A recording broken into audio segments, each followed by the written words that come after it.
Donc on s'est défini, dans cet ouvrage, on s'est défini, nous, archéologues, hein, on est tous les trois archéologues, comme des lanceurs d'alerte, c'est-à-dire que c'est vrai que c'est un peu aux archéologues d'aller diagnostiquer, poser des diagnostics sur des sites pouvant souffrir d'un certain nombre de types de menaces, et de comment nous, archéologues, on peut contribuer à sauvegarder ce qui est sauvegardable dans certains cas, sachant que dans certains cas, les vestiges vont être détruits à tout jamais. Donc là, c'est un peu notre idée générale derrière cet ouvrage.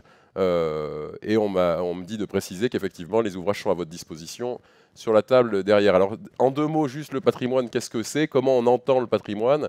Le patrimoine, c'est des productions culturelles qui peuvent être matérielles ou immatérielles, qui peuvent même aujourd'hui être numériques, hein. On a un patrimoine web, en quelque sorte, qui a été produit par les sociétés humaines, anciennes, passées, et qu'on exploite, entre guillemets, aujourd'hui. On exploite le patrimoine, oui, ça peut être de l'exploitation à des fins touristiques et économiques, mais on l'exploite aussi, évidemment, nous, au CNRS par exemple, comme source de connaissances, documentation, et portée à la connaissance du plus grand nombre possible, ce que ces histoires passées ont à nous révéler.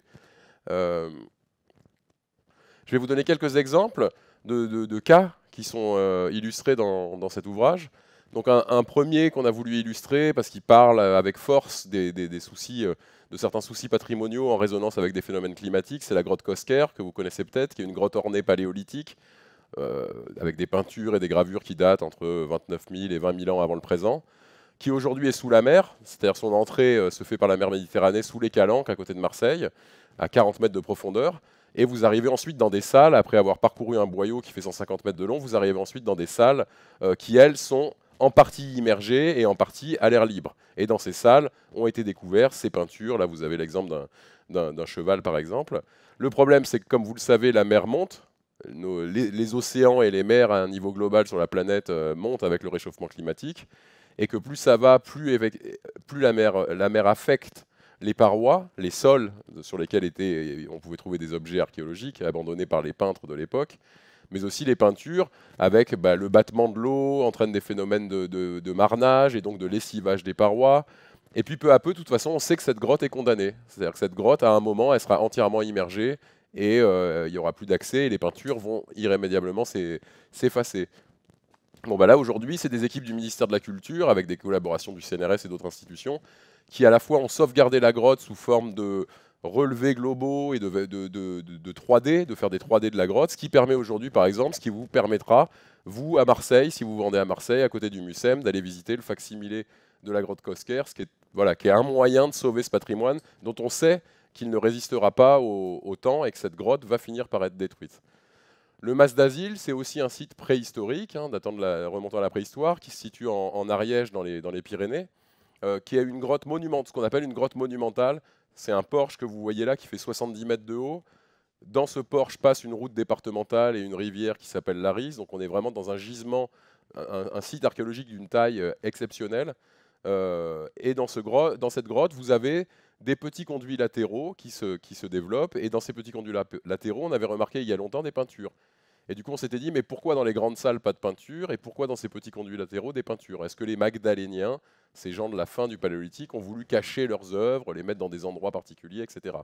Et en fait, des équipes qui ont repris les études il n'y a pas longtemps, là, c'est des travaux en cours, se sont rendus compte que ces bestioles, là, que vous avez à l'écran, qui sont des chauves-souris, donc des colonies de chauves-souris peuplent la grotte, et qu'en fait, à la fois, l'air que ces chauves-souris dégagent, leur respiration et leurs excréments font ce qu'on appelle des tas de guano, donc c'est des fois des mètres d'épaisseur d'excréments des chauves-souris, et qu'en fait, ces excréments transforment les sols en phosphate et dégagent des très fortes acidités, et que sur des milliers et des milliers d'années, ces chauves-souris ont contribué à faire que les parois se sont altérées, les parois ont reculé, et du coup on comprend qu'en fait c'est peut-être pas les peintres qui ont caché leurs œuvres, mais que au Mas d'Asile et sans doute dans plein d'autres grottes, on n'a pas de peinture, tout simplement parce que les chauves-souris créent une biocorrosion et du coup contribuent à effacer les parois des grottes. Donc voilà typiquement des nouveaux axes de réflexion, d'attaque là purement naturelle, hein,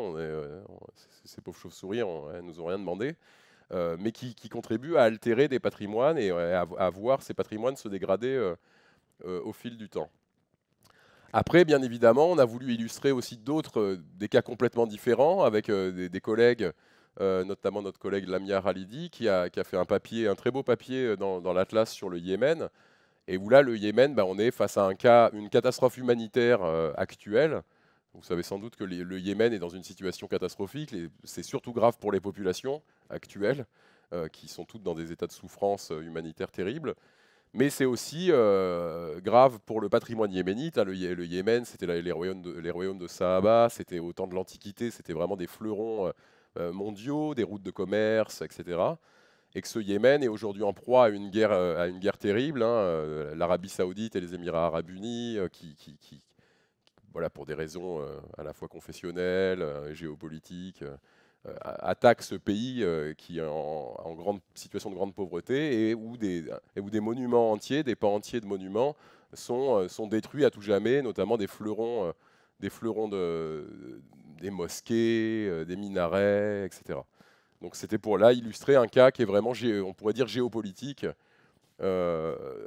avec le Yémen. Vous êtes là, nous là à côté de Paris. Bon, Paris, s'il y a du patrimoine, à Paris, on est bien placé pour le savoir. On traverse tous les jours des monuments et des patrimoines historiques. Et là, c'est vrai que Notre-Dame, l'incendie catastrophique de Notre-Dame en 2019 a suscité une forte émotion par rapport à un patrimoine que tout le monde connaissait et que les Parisiens avaient dans leur cœur. Mais en même temps, cette catastrophe a servi la science. Donc, c'est des fois des paradoxes, mais des fois on n'étudie pas ce qu'on a sous le nez, et puis le jour où les charpentes de Notre-Dame se sont écroulées, il y a eu un grand plan de sauvetage de ce qui pouvait être sauvé sur le plan scientifique et de la connaissance. De toute façon, une fois que c'est brûlé, il va falloir reconstruire, mais il y avait tous ces vestiges au sol qui étaient en fait des vestiges archéologiques. C'est l'archéologie, on peut faire de l'archéologie comme moi de la préhistoire, mais on peut faire de l'archéologie de l'époque moderne, contemporaine. Dans l'Atlas, on parle aussi des tombes des champs de bataille de la Seconde Guerre mondiale. Voilà, c'est de l'archéologie. On fera des gens feront notre archéologie dans des siècles et des siècles. Et voilà, Notre-Dame, je trouve que l'exemple montre bien comment la valeur patrimoniale est attachée et résonne avec de l'émotion personnelle, et que chacun en lui a, je pense, un attachement particulier à des notions patrimoniales. Mais voilà, le CNRS là trouve une association, s'associer à un éditeur pour vraiment essayer de montrer que la science est au service de la connaissance et essaye de jouer pleinement son rôle, d'aller vers des débats sociétaux et de ne pas rester que entre spécialistes comme on fait dans des revues qui ne sont lues que par des spécialistes, mais d'aller aussi vers les publics à travers ce type d'ouvrage qui, j'espère, rencontrera un beau succès et trouvera son public. Voilà, donc je vous remercie et je vous laisse en bonne compagnie.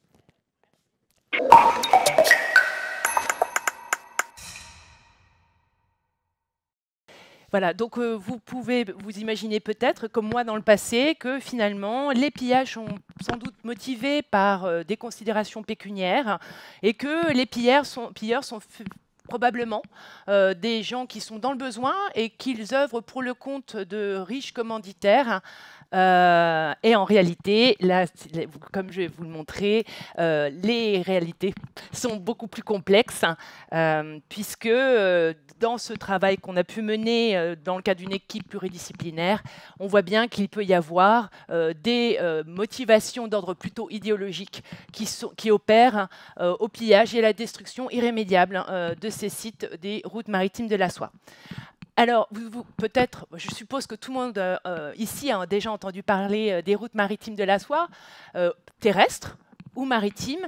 Donc, moi, je travaille sur les routes maritimes. Les routes maritimes, c'est les routes maritimes de la soie, c'est finalement le moment où un ensemble de réseaux régionaux se sont imbriqués et ont permis de relier la Méditerranée à la Chine aux alentours du IIe siècle avant notre ère.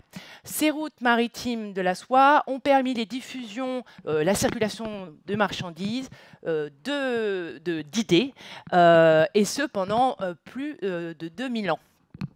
Alors moi, je travaille donc en je travaille sur les échanges entre l'Asie du Sud et l'Asie du Sud-Est, et plus particulièrement en péninsule thaïlandaise, au sud de la Thaïlande et au sud de la Birmanie. C'est une zone qui est intéressante, comme vous pouvez voir d'un point de vue géographique, puisque c'est une zone carrefour entre l'océan Indien et la mer de Chine.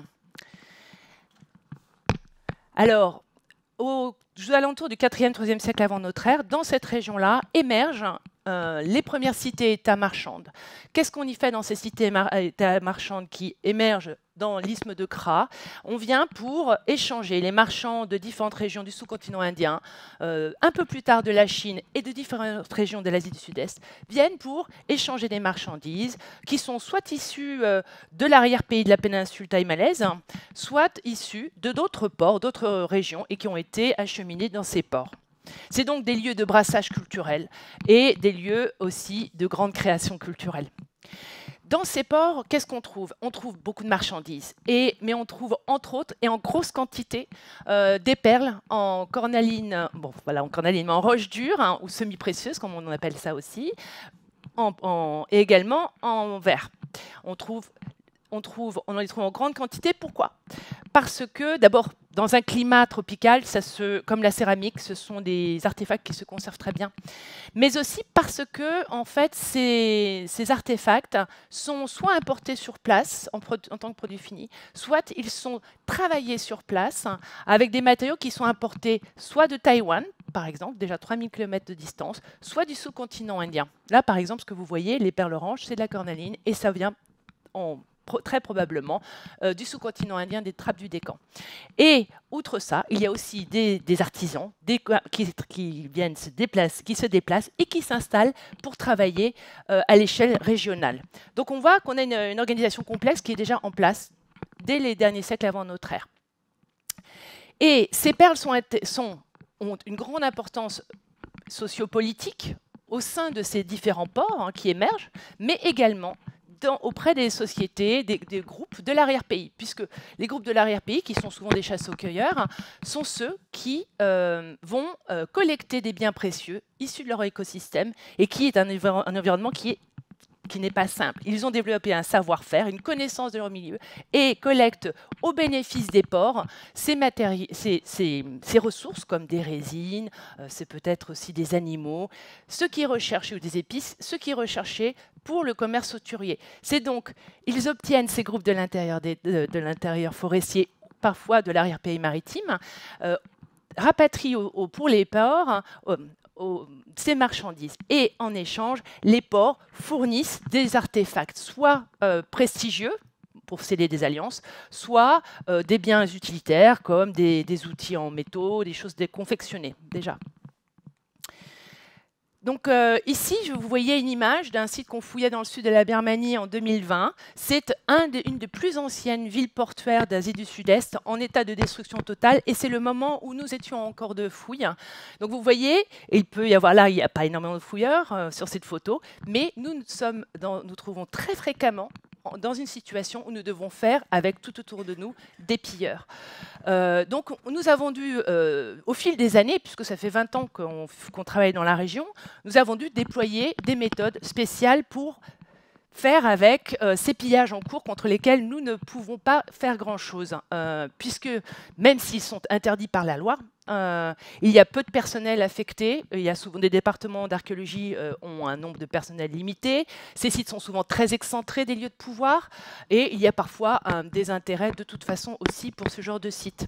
Donc, nous avons dû déployer des méthodes de travail au fil du temps. Donc là, par exemple, ce travail-là, c'est un travail exactement, comme je disais au départ, pluridisciplinaire, puisque nous avons associer des entretiens d'ordre ethnographique avec les ethnologues que sont Annabelle Vallard au CNRS et Olivier Évrard à l'IRD. Ils ont mené des entretiens pour essayer de comprendre les contextes de pillage, où ont été faits ces pillages. Et nous, l'équipe d'archéologues à côté, nous avons étudié ce matériel que nous avons repositionné grâce à des SIG, et puis des analyses statistiques. Bon.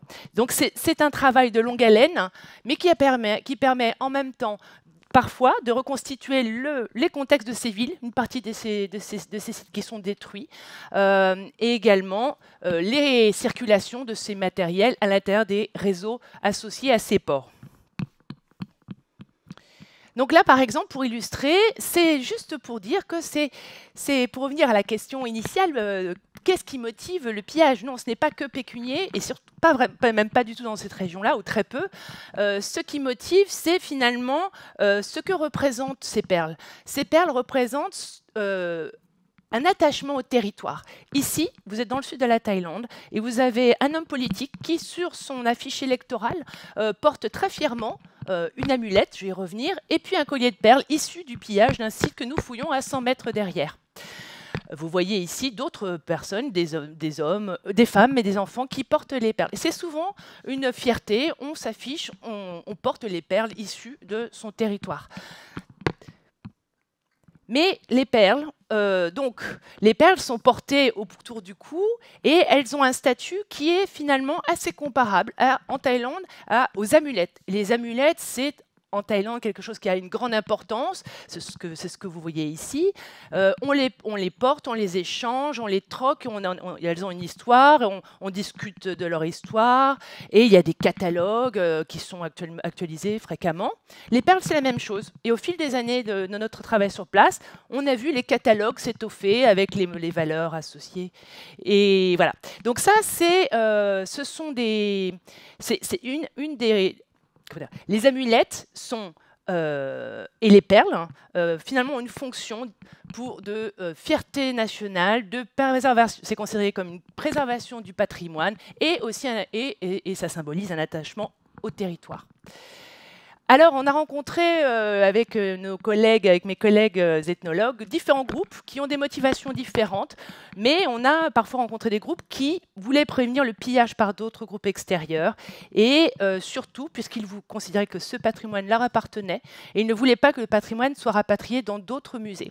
Ils voulaient pouvoir encore le troquer, l'échanger, qu'il porte un discours, le toucher et l'échanger à l'intérieur du groupe. Ce qu'ils ne voulaient pas, c'est que le patrimoine soit mort dans une vitrine. Et donc, ils avaient demandé à ce qu'il y ait création d'un centre du patrimoine local où serait exhibé le matériel auquel ils pourraient continuer à accéder et qu'ils pourraient continuer à toucher et échanger et qui serait toujours porteur d'une histoire. Donc, c'est juste pour vous dire que c'est parmi les motivations qui peuvent, du pillage. Il y en a un autre aussi qui est d'ordre plutôt religieux, puisque en fait, les ports de péninsule thaïmalaise sont les plus anciens sites qui montrent des échanges avec le sous-continent indien. Or, c'est l'époque exactement vers le 3e, 2e, 1er siècle avant notre ère, où le bouddhisme se diffuse à l'échelle régionale. Il était donc important pour un certain nombre de personnes à l'intérieur de la société, aussi bien en Thaïlande qu'en Birmanie, de promouvoir l'aspect religieux de ces perles et comment la région est celle qui a une porte d'entrée du bouddhisme et puis sa diffusion au-delà, à travers ses ports, par exemple, au reste de l'Asie du Sud-Est. Donc vous voyez, le patrimoine, la question du pillage n'est pas simple et les considérations idéologiques, les enjeux sociétaux actuels peuvent parfois mener à des conflits dans la préservation du patrimoine. Merci. Je vous remercie.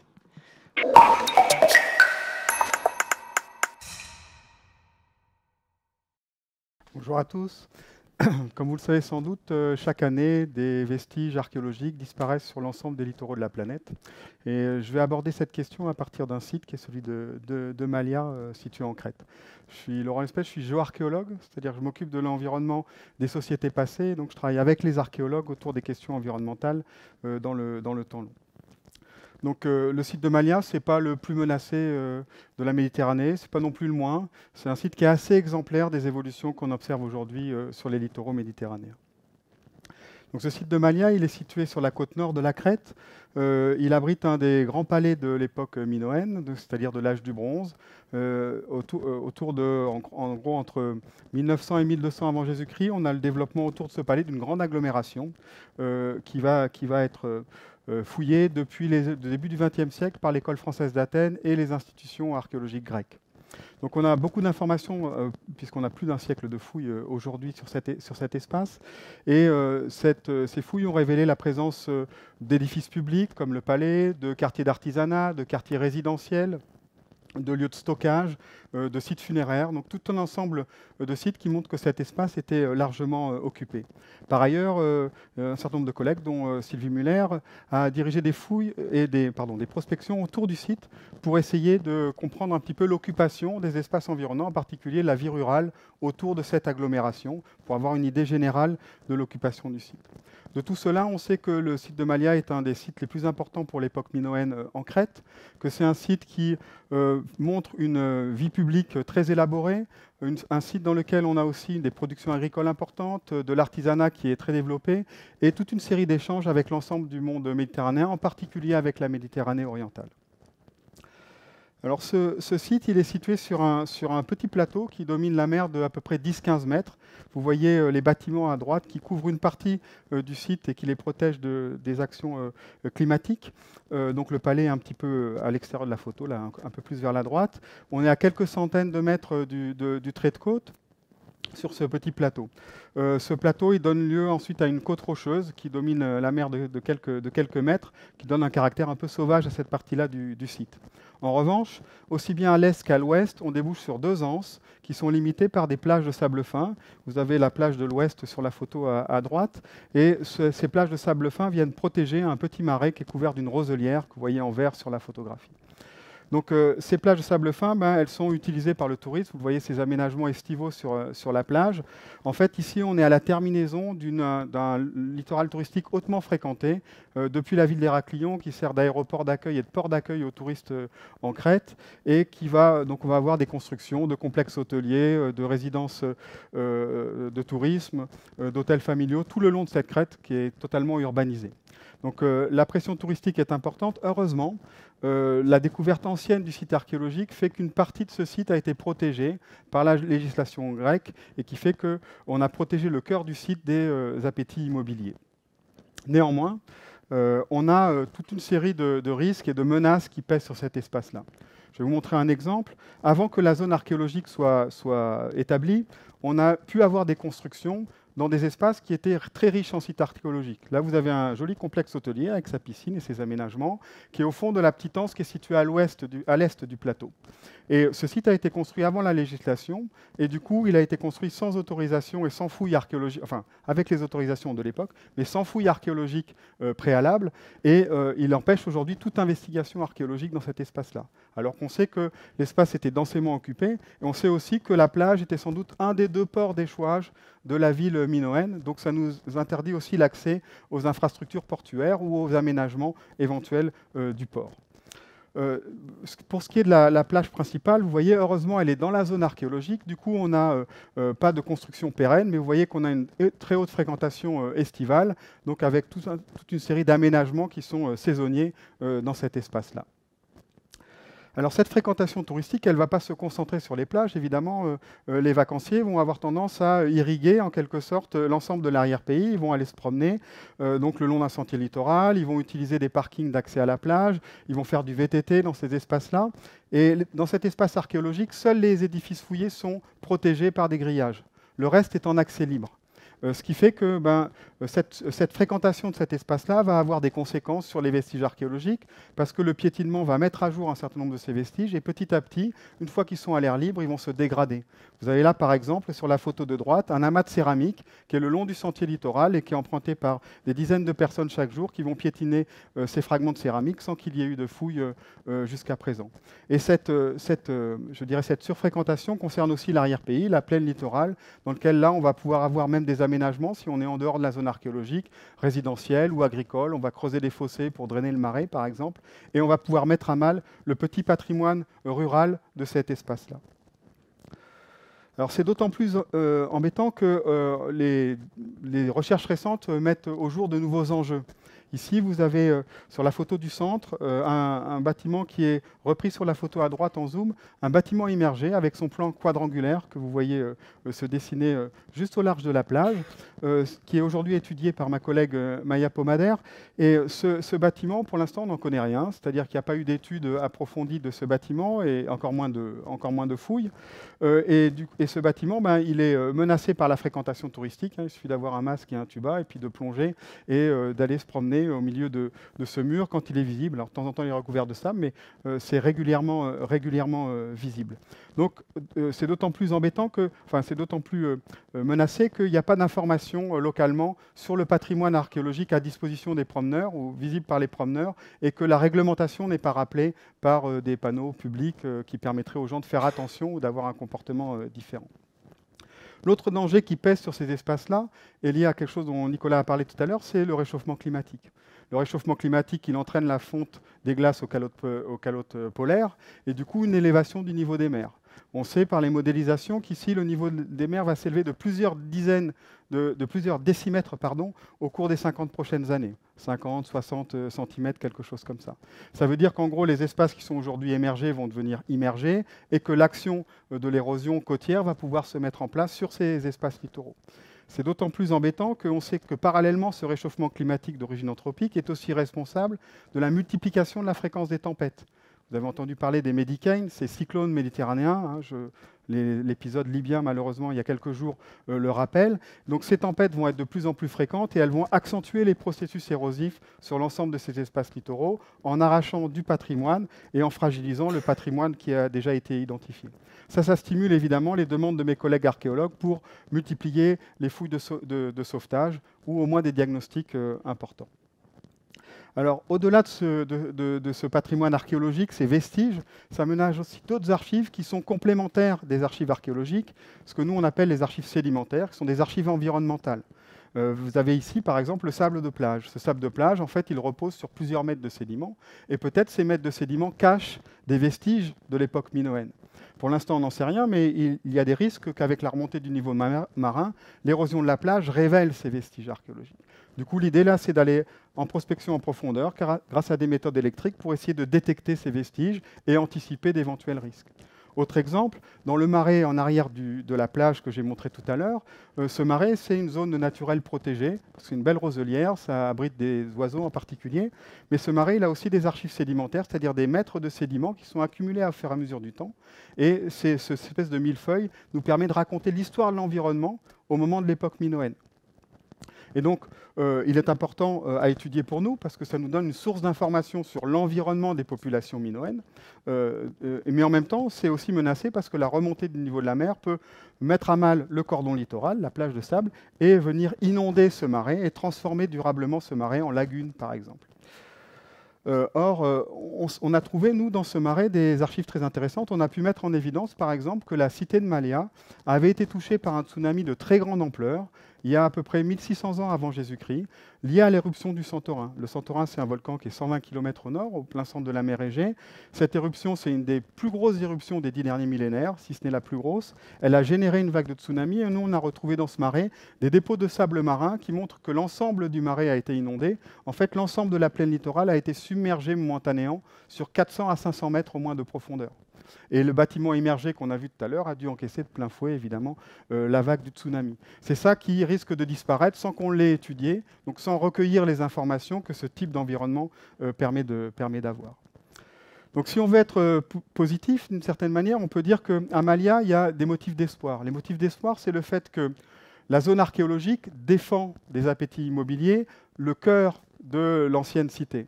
L'autre motif d'espoir, c'est que le marais est protégé pour des raisons naturelles, il est Natura 2000, parce qu'il a des qualités écologiques. Donc dans ces espaces littoraux, on peut souvent avoir l'alliance de ces protections pour l'environnement et de ces protections au titre du patrimoine archéologique, et elles peuvent aller dans le même sens, celui d'une préservation de ces espaces littoraux.